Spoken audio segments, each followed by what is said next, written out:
Mark Rangan, and we're doing a part 2 with Paul D. and Damon. Paul, welcome back. Thank you. Good. Thanks We for had having me. our Always good to lunch be here. break, and we're back, and here we are. Hey, we're going to ask you at the very end about your predictions for Conway. Oh, like, boy. what do you think in like 20 or 30 years where we're looking? But having said that, while you're thinking of that, what's your biggest regret? Oh, gosh. Or do you have one? I don't think I do. It's been a Yeah. perfect career. Well, let's just give that a... Well, I'll put it this way. Was there any projects that you wanted to see in your tenure that didn't happen?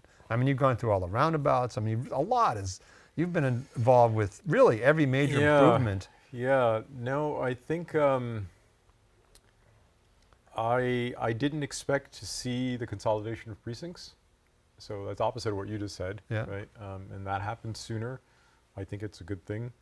But they're not all consolidated. Correct, but Right. you know, I think it's headed that what happened there was good for East Conway and Redstone and Center Conway. What happened in Conway Village was good for Conway Village. I think those are both positive actions, and we'll see what the future brings.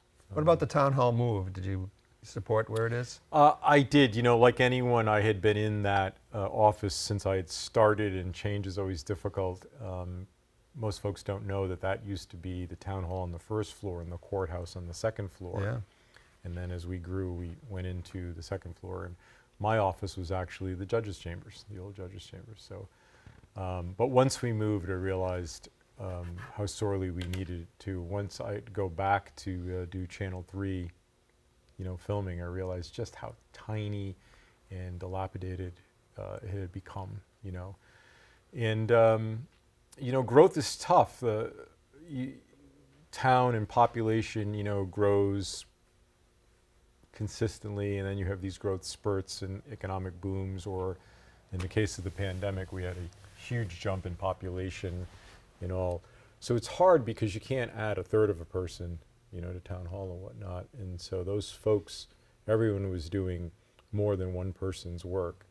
And then, you know, in the last 3 years, we started adding staff to finally, better staff the requirements, and B, you know, start new programs, you know, like residential building inspection. I'm going to say this because I'm certain people don't realize this, that Conway never inspected the construction of residential homes, new construction, no inspection, till 2 years ago. I know, it's kind of amazing to think that, Right. for sure. And so, and it was at that time that the selectmen also introduced the rental licensing program, because they wanted to ensure that those properties that were being rented met the minimum life safety standards. And so the two went hand in hand, starting to inspect residential. Unfortunately, because of all of the other issues throughout the nation with you know, Airbnb and what have you, the short-term rental owners weren't convinced that that was the selectmen's intent. They thought it was, you know, some other motive. Targeting them. Yeah, targeting zoning or whatnot. And what many people don't realize, and this is the truth, is the selectmen had no interest in enforcing the zoning on the books, because we had always been a hospitality place, and folks had always offered their places, you know, for summer vacation, for ski season, and the selectmen knew that that was part of our economy. Then the pandemic happened, and people got afraid, and then they got angry, and so that's when they decided to try to enforce the zoning. And you know, the state of New Hampshire doesn't have an interest in not allowing second, you know, homes, as they want that infusion into their economy. And so that's why the state didn't, the town didn't appeal the decision. If you read the decision, you'd have to the Supreme Court. The New yeah, Hampshire Supreme you'd have to Court read it a decision. second time and Right. shake your head, and it's like, what, you know? And it's probably something the selectmen could have fought, but the selectmen just said, oh, let's get that behind us, and let's just get on with, inspecting building and life safety and making sure people are going to be safe. And that's a whole, we could talk about Yeah. the inspection, what happened with that. But let's, what about, I was one of the ones, a proponent. I was on the charter commission that changed it to a town Yep. council. What do you think about the structure of our government? I think we've outlived the structure of our government. I think our issues are too complicated anymore for our current structure. You're of course aware that I was here when we had the old traditional town meeting. Yeah. And we packed in, 3 nights. to the gym, or many of us, 11 hours, and we were done, right?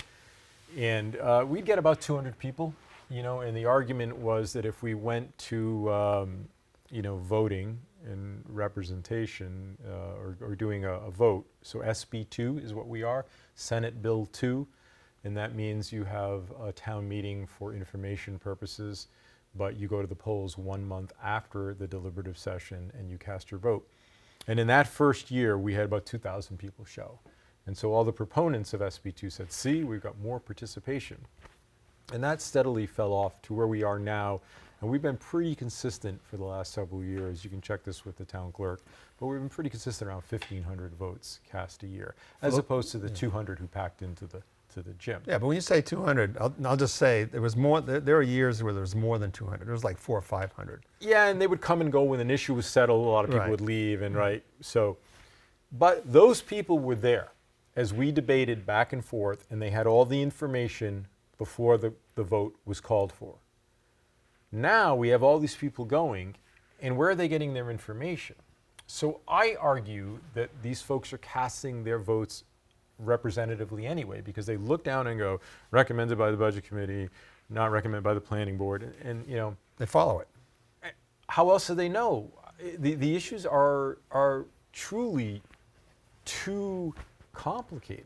But that's why we have the deliberative town meeting now. But no one comes. Maybe they're all watching it on television Right. or on Facebook And streaming, and maybe that's where And they're there's getting not their information. enough time in a deliberative session to hash out everything in full detail. Well, there used to be. We used to do it over one or So two nights. and one thing, deliberative session, like even the town meetings, you just get off. Okay, we're going to argue 5 minutes on $20 million and 2 hours on a new tractor. right. you know. Because that's what people could relate Yeah, to right. if they were, there's a lot of folks that are agrarian, right? And so they could understand that. They could Right. sink their teeth into it. But you're absolutely right.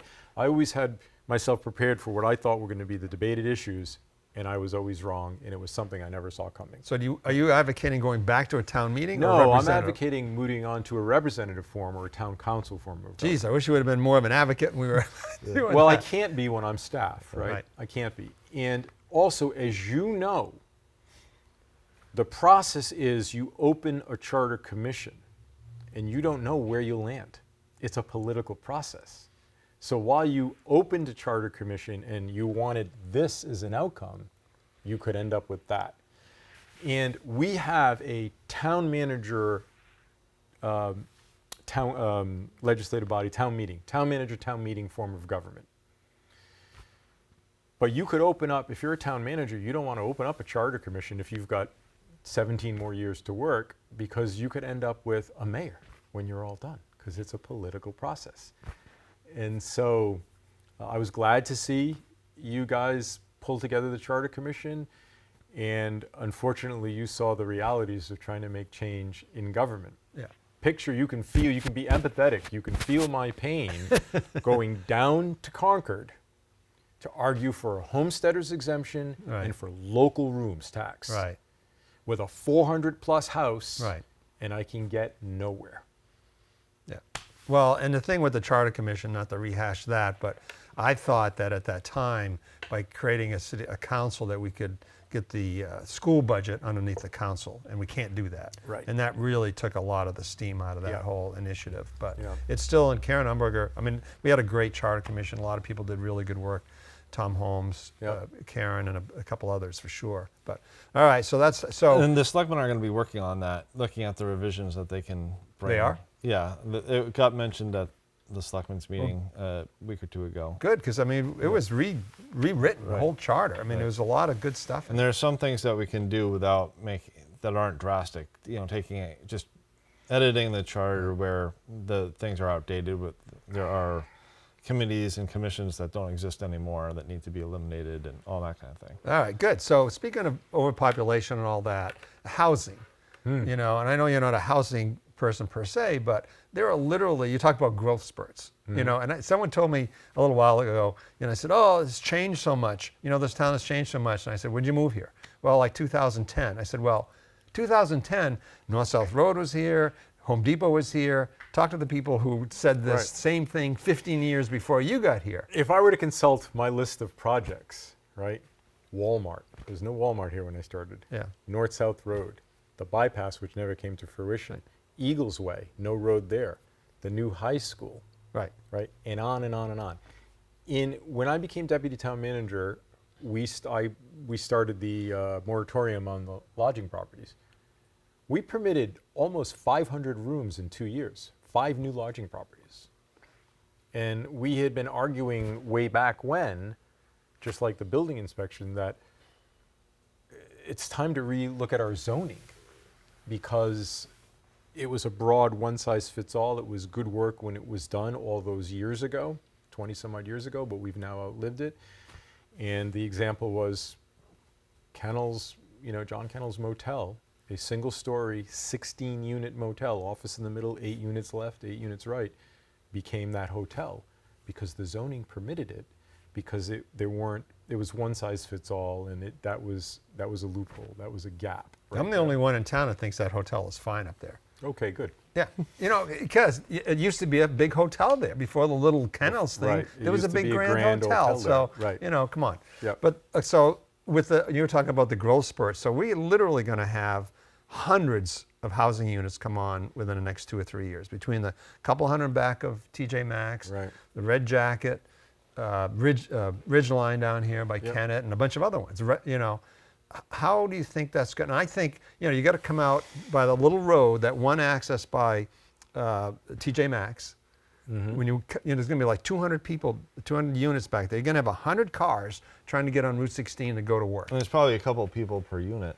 So here's the reality, is that residential and lodging doesn't create much of a traffic impact.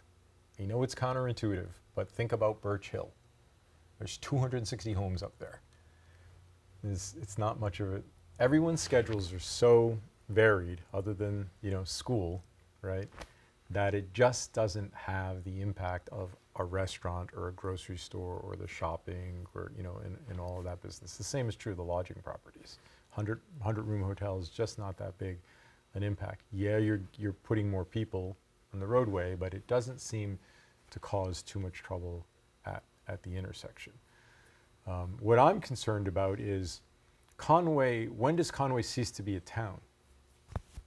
You know, when do we become a city and then a compact? Because, I mean, we're already, right, the resource for the North Country. You know, I mean, our population wouldn't suggest that we could support Conway's population. 4 major grocery chains. Count the number of auto parts stores, right? Dentists. Try to get your eyes done here in Conway. How long will you wait, right? People are now going to Gorham, they're going to Littleton. Our population went way up, right? Housing. Often when we talk about housing, we talk about affordable housing. I'm here to tell you that affordable housing is an apartment building. It isn't. Is. Yeah. It is. You can't build, you know, I mean, Habitat for Humanity has done good work, but you can't really build affordable housing. And all of this that's getting built is going to go into the market. Yes, I know there's some deed restrictions for a number of years. And look at these other places where these investment companies, towards the end of those deed restrictions, have bought up those properties and then, you know, repurposed them and resold them for luxury. They're going to get sold. I mean, over half of our tax bills go out of town. They go out of state. Right. You know? I was talking to a realtor recently, and he said that his opinion was, I mean, he counted up as like 500 or 600 units coming online. You know, and when that happens, he says it's going to. It's not going to depress the real estate market, but it's going to definitely tamp it down, and it's going to loosen up the rental market. I mean, it has to. Well, it has to, right? It has to, unless our population continues to keep growing at the rate that it has, which I don't believe will happen, because, you know, it happened already. other than, so this was an argument we had in town hall. Well, the pandemic's over now, that's done. And it's like, well, what about climate refugees? And one of the remote workers said, climate refugees. I'm like, yeah, people are leaving places that are on fire, are too hot to live anymore. There's no rain, or all of the above. So I'd ask Carl Thibodeau, because Carl owns a U-Haul. I said, can you look up rentals that originated in California and ended in New Hampshire? And if you're, enjoying that exercise, do it with Arizona as well, and then vice versa. And sure, and he only did it for California. But it's like 50-1 California to New Hampshire, not the other way around. Yeah. And remote workers. I mean, just in general, remote Right. workers. So where do you think that's going to go? I mean, with these hundreds, which ties into John Fuller. Now, your kids are older, right? My daughter was at John Fuller. Last year, she was the first 6th grade class in the middle school. So we're beyond that now. Was that a real traumatic experience for her? Now she's, I mean, she's a pretty confident 12-year-old. I'm sure, and I'm asking that cynically. Kids Yeah. can pretty. I think she actually enjoyed it. Okay, so what do you think about John Fuller, and what do you think we should? What do you think about the John Fuller property? There's all this going on. Josh down at Pinkham wants to put in. He's an advocate for housing, and I've editorialized in this. I just think that should be town. And I'm anti-taxer, that kind of just general perspective. But I think that's such a valuable property for the town or the school that should not give it up. Yeah, I Ever. don't think the town should give up property as well, because we're not making any more land.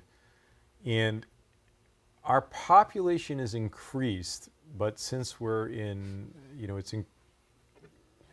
let me back up for a moment. We renovated the vacant space at the middle school, the old high school, for the rec. And before we did that, we hired a planning firm to look at our rec needs and look at our population. And I was really surprised by the percentage of our population that's over 60, 65.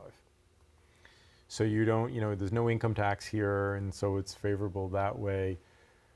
But what would it take to start getting families with school-age children moving in? Because that's not what happened, right? What happened was the second home ownership went up. And that's partially because this is a really nice place to be. Yeah. It's not that long a drive from population centers, Boston or Providence, and with the advent of the internet and Airbnb, et cetera, it now made it affordable for these folks to do so, right? So that's what happened there. New Hampshire's population has been shrinking. We're an anomaly in that. Ours went the other way. But we're not seeing families, right? Not yet. Not yet, exactly. So what will make that turn around? And yeah, Jackson goes to Jackson, and Bartlett and Jackson have their grammar school, and Madison has their grammar school, but everyone comes to high school here. Everyone comes and gets their groceries here, their auto parts here. So how long before we're going to have a need for more school again? And for that reason, I think we should hang on to it. No, I was thinking about where all the people come to work in Conway. I think they have long commutes. It's like 40 minutes. The average commute is 45 minutes. Yeah, 50 minutes. We have in our public works union, right? We have a contract with the union, and those folks are first responders, right? What are you going to do in a blizzard if those guys aren't out doing their job, right?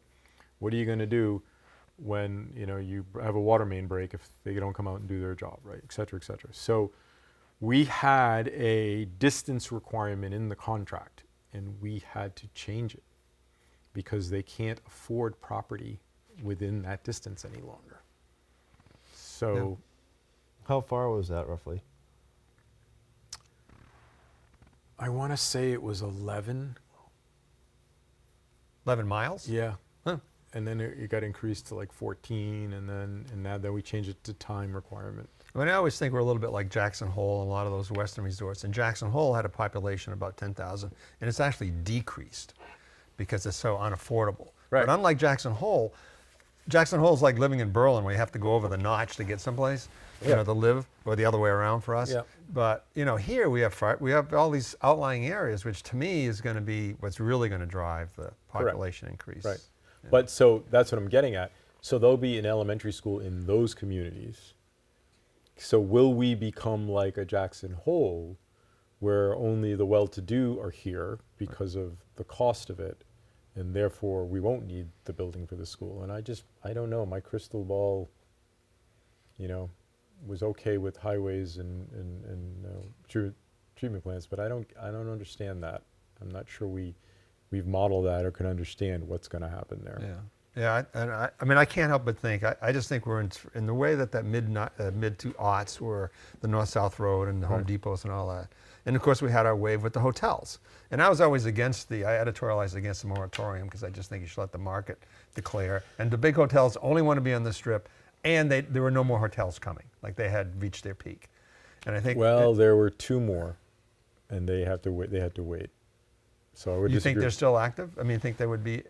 Whether they're going to come back or Yeah. they found other property to invest in, I don't know. But there were 2 more who couldn't develop, who wanted to be here. Huh. So But do you think North Conway could end up being like Las Vegas, where they're building hotel, like ripping down stuff and then putting up a hotel, you know, somewhere else? I think that's the way of everything. Tom Holmes for years always said, you know, he saw that in his community as an assessor. You know, Barsamian builds a new, you know, Settlers Green, and then Tanger Outlets becomes antiquated, and we tear it down and we redo it. I think that's natural. But I like to use Telluride as the example. You use Jackson Hole, right? Telluride's originally a mining town, and it's in a box canyon, right? And there's this old ski area there. And so we had this argument that we're going to reduce the lot size so we could create more affordable inventory, which is bunk. Because a buddy of mine was flipping houses who's a skier, and he bought a place with an 1/8 of an acre, 1/8 acre, a postage stamp lot in Telluride, and had to keep the footprint. So he went up, hired an architect, very modern, went up 3 stories.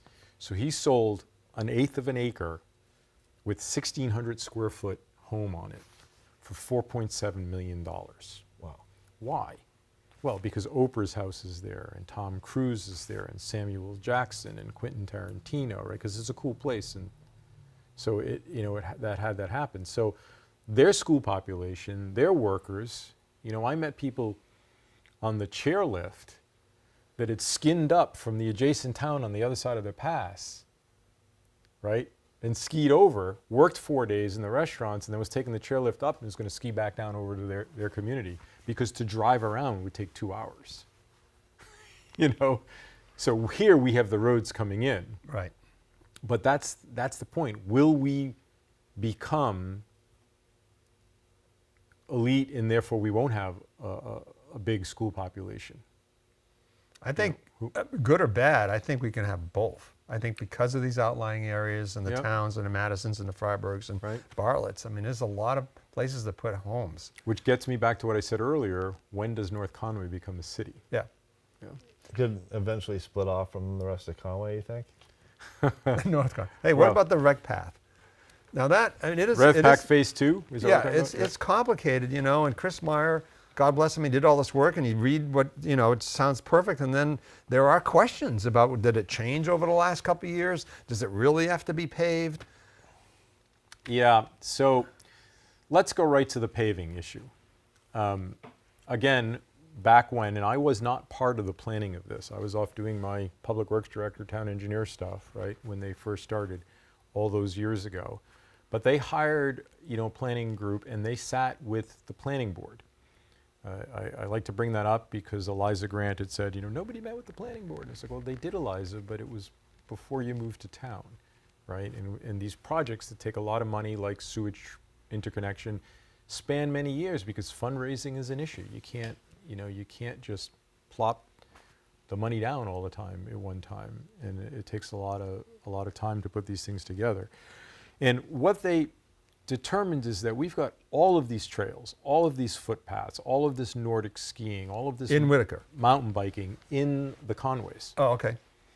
But what we don't have is these paths, these paved paths like Stowe and, you know, other communities.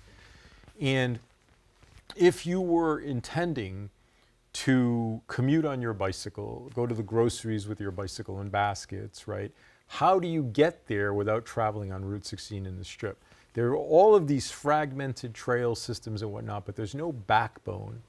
And there's no place for people with a stroller or people in a wheelchair or a walker, you know. And so that's what was identified as what was needed. And that plan, we tried to run the whole length of the town, right? This town is a north-south town because of the valley and the river. And that rec path was intended to be that backbone, that spine for all of the other, you know, vertebrae and ribs, so you could get to places. So if I lived in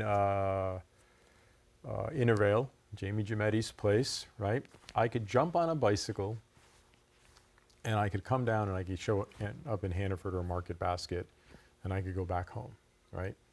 Rec Path Phase 1 was a CMAQ grant, right? That's clean air, quality, you know, mitigation. And that's being questioned by Jim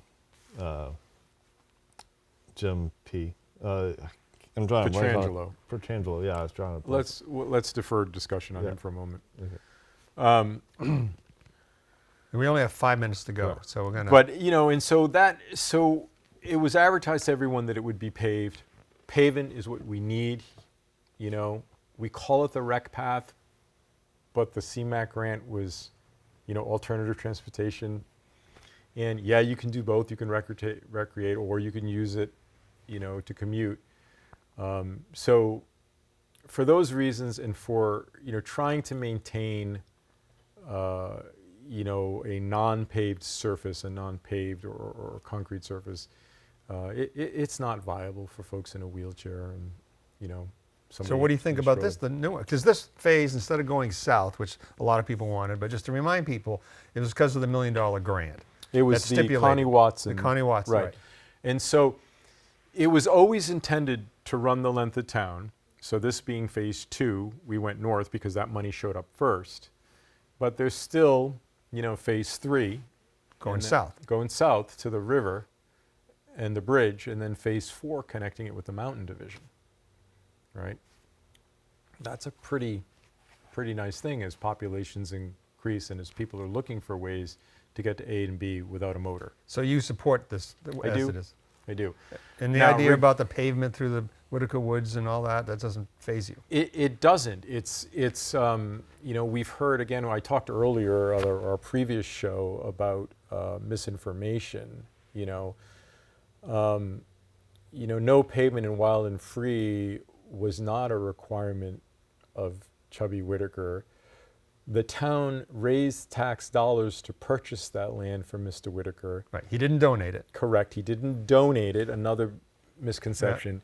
Yeah. And the other money was a grant. And that grant, we've used that grant source funding for other parks, like the parks in Conway at Pequawket Pond, right? And it's there that that boilerplate language came from. Right. And it's all over New England with that. And we had 2 different attorneys look at it and say, this is fine. So what, is there a layman's definition of what wild and whatever that term is? I mean, I guess not. I guess that's the big debate. Right. Like there's a gazebo in Pequawket Pond. They're not naturally, not in the park, in Pequawket Park. I mean, that's not naturally I'm just saying occurring. that we used that funding source. I don't know if it's in that grant or not. Right. I knew that we can't change it or revert it to other than it is. Otherwise, we'd owe the government back money. Right. Yeah. And what about the idea, I mean, you think it's going to go through. I guess one thing is the Conservation Commission has kind of led all this rec path stuff, right?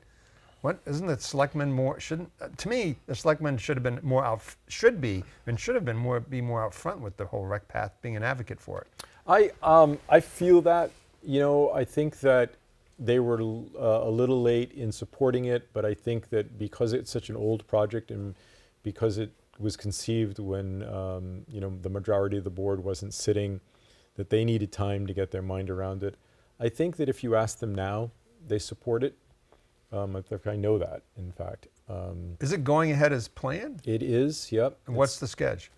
Well, I'm out of it here now, but they were expecting to have, you know, bids so that you'd start. Next spring, right? Well, no, you can't do it there because of the tree clearing and all. Oh. So because of the long-eared bat is on the endangered list, so you can't cut during. You can only cut in the winter. Really? And so yeah. So it was the same when we did the first one. Remember, it spanned 2 seasons so that we could get that winter in there.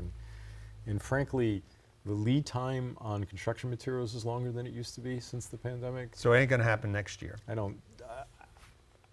Right. It's been a month now that I don't know where they are. I don't know where they Okay. are. Right. All right. I think, Paul, we're out of time.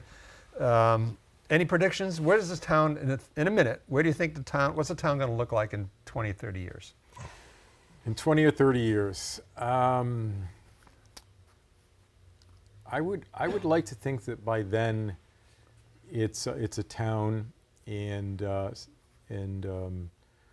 we have a more centralized way to govern without the separate, precincts and whatnot. I think there's going to be more people here, and I'd like to think it's going to still be snowing, so Cranmore will still be viable. But think about that. Will it be a town and not a city, or? And will we that's a have good mayor? question. Yeah. Boy, and you've really been here I've been here at the same time as you. I mean, there's been a lot of changes. I guess there's always a lot of changes. But Change boy, is the only thing that's constant in this yeah, world. someone said that, but boy, it does seem as though there's been a lot, and it's know. constant. And you know. go out west into those towns. I mean, they've changed quicker than we've changed. Yeah. So it's not like we're inventing change here. That's for Yeah. sure. No, not at all. And the problem is that you can't manage it locally because this is New Hampshire, and municipalities in New Hampshire only have the powers given to them by the state, and the state doesn't really want local rule and whatnot. Boy, not anymore. It seems like they're Well, I mean, the state couldn't even be upfront and forthright about the fact that they legalized gambling. yeah. They did it on the down low, slid it in, and then said, here you go. Why? Because that 10% is going to the education fund, Yeah. where they lost those court battles because they're not meeting their obligation under the charter. I mean, New Hampshire is broke. We don't have taxes. We're broke. And I've seen them reduce staffing at, DES and DOT.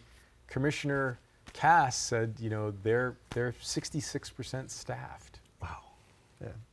Well, on that pleasant note, hey, when you were here a year ago or so, you said that you might consider hosting a TV show once you retired.